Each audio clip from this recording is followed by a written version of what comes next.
MHA issued SOPs for seafarers. The Union Ministry of Home Affairs has specified a standard operating procedure (SOP) for sign-in and sign-off of seafarers on ships. MHA, in its measure of graded relaxations, allowed movement of Indian seafarers at Indian ports. The latest relaxations will allow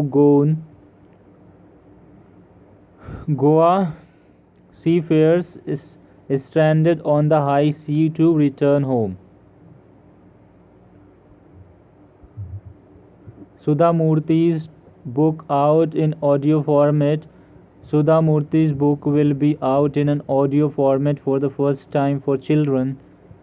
How the Onion Got Its Layers seeks to answer several questions related to onion, like its many layers and why it brings tears to the eyes when cut. This is the second book of the chapter series by Murthy, the first being How the Sea Became Salty.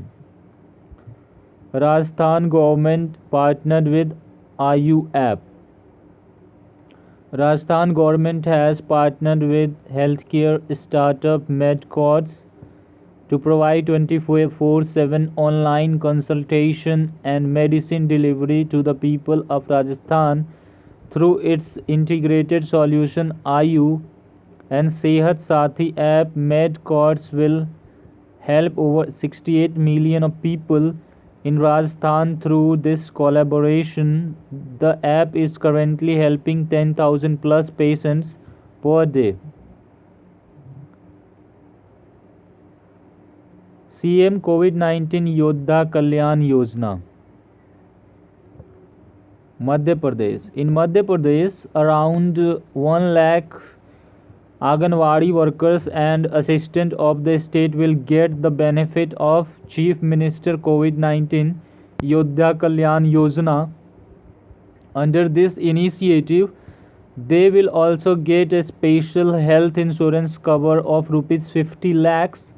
Meanwhile, the state government has given 1 year exemption to the private schools for renewal of accreditation due to COVID-19 infection. Administrative Professionals Day, 22nd April. Administrative Professionals Day, also known as Secretaries Day, is a day that is celebrated on Wednesday in the last week of April. It is celebrated to recognize the contributions of secretaries and administrative assistants. The day was created by the President of the National Secretaries Association, Mary Brett, in the late 1940s and early 1950s. Volvo and Daimler Truck set up joint venture.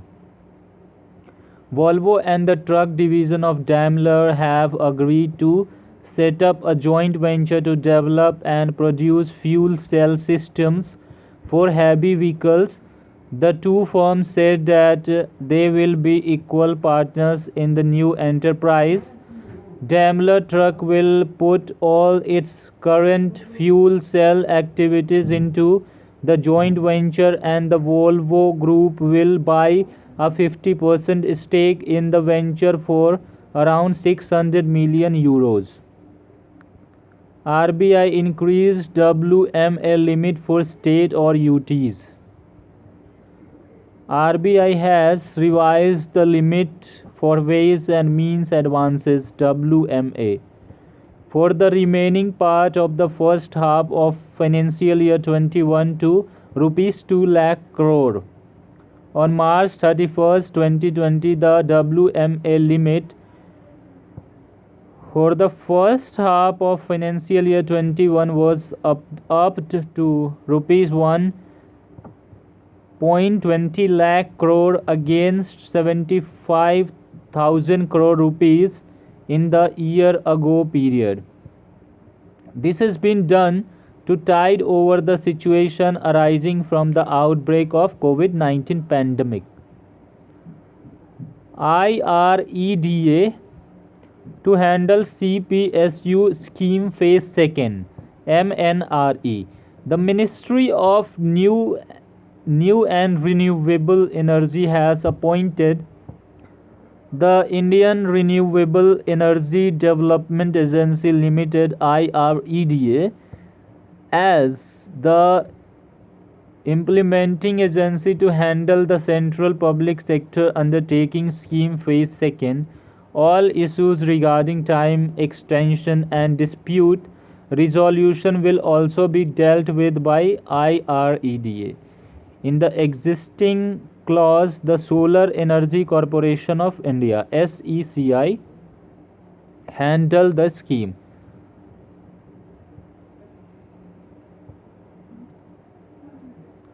David Lee to be Huawei India CEO.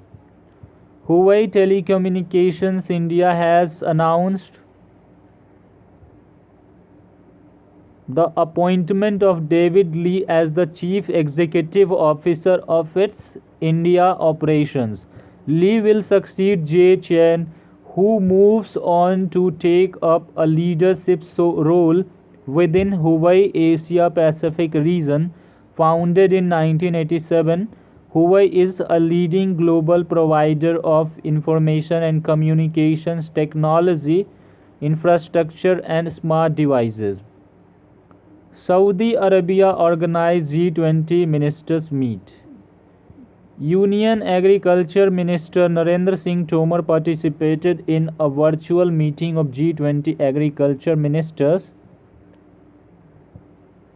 to address the issue of COVID-19 impacts. Agriculture ministers of all G20 members and the representatives of international organizations attended the meeting. The G20 agriculture ministers virtual meeting was organized through video conferencing by the Saudi presidency.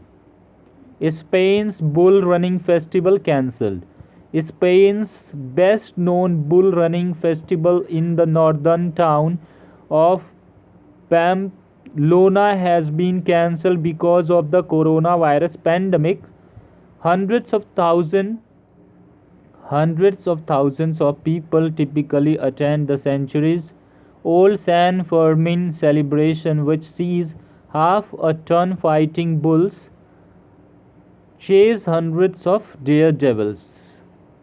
The event is held each year between July 6 and 14. Sayyam app tracks home quarantine citizens. A mobile app named Sayyam has been developed by the Pune Municipal Corporation to effectively track the home quarantine people and ensure that they are staying in the home.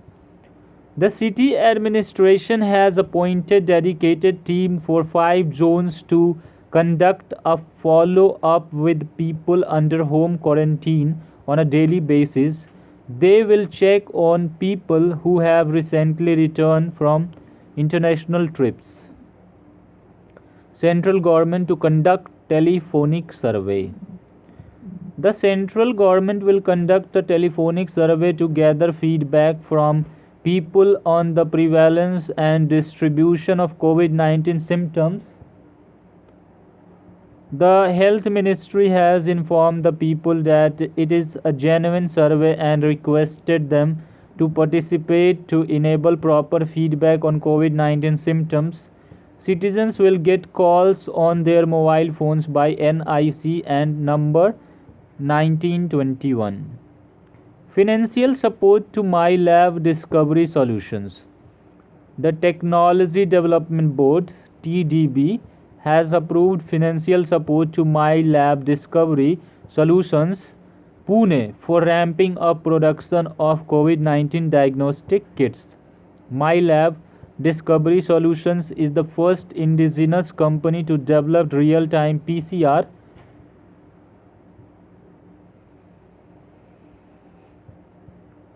PCR-based molecular diagnostic kit which screens and detects COVID-19 from samples. The kit has been approved by ICMR and CDSCO. Earth Day 22nd April. Earth Day is celebrated worldwide on 22nd April to demonstrate support for environmental protection. It was proposed at the UNESCO conference in 1969, and the first Earth Day celebrations took place in 1917. The day was proposed to be observed on March 21 as it marked the time of equinox. The day was limited to the US until 1990, when Dennis Hayes promoted it internationally across 141 nations. Tiranga vehicle launched in Kerala. Tiranga initiative has been launched by the Pathanamthitta district administration to make it easier to screen people for COVID-19 without the risk of exposure. Under this, 3 people sit behind the closed doors and windows of a van. 2 of them ask questions to a person standing outside. Questions on fever symptoms and travel history are asked, and temperature is also checked. Online coaching platform launched Karnataka. Karnataka Higher Education Department has launched a new application and website called Get Set Go. It will provide online coaching during lockdown to students appearing for KCET and NEET exam in the year 2020. Students who have registered for CET 2020 will get comprehensive study material in the form of synopsis, practice questions, chapter-wise test, mock test, and revision videos for free. Caladium INV hiked stake in Bandhan Bank. Caladium Investment, an affiliate of Singapore's GIC, has increased its stake in Bandhan Bank to 4.49% as on March 31, 2020. Caladium Investments held 7.22 crore shares in Bandhan Bank at the end of the fourth quarter of last fiscal. It had a stake of 3.39% in the bank at the end of the third quarter as on December 31, 2019. N. Kamakodi reappointed MD CEO of CUB. The Reserve Bank of India has given its approval for the reappointment of N. Kamakodi as MD and CEO of City Union Bank CUB for 3 years with effect from May 1, 2020. Kamakodi has been associated with the Kumbakonam, Tamil Nadu headquarters City Union Bank since 2003. He was elevated as MD and CEO in 2011. Thank you. Please subscribe the channel, like and share the video with your family and friends. Jai Hind, Jai Bharat.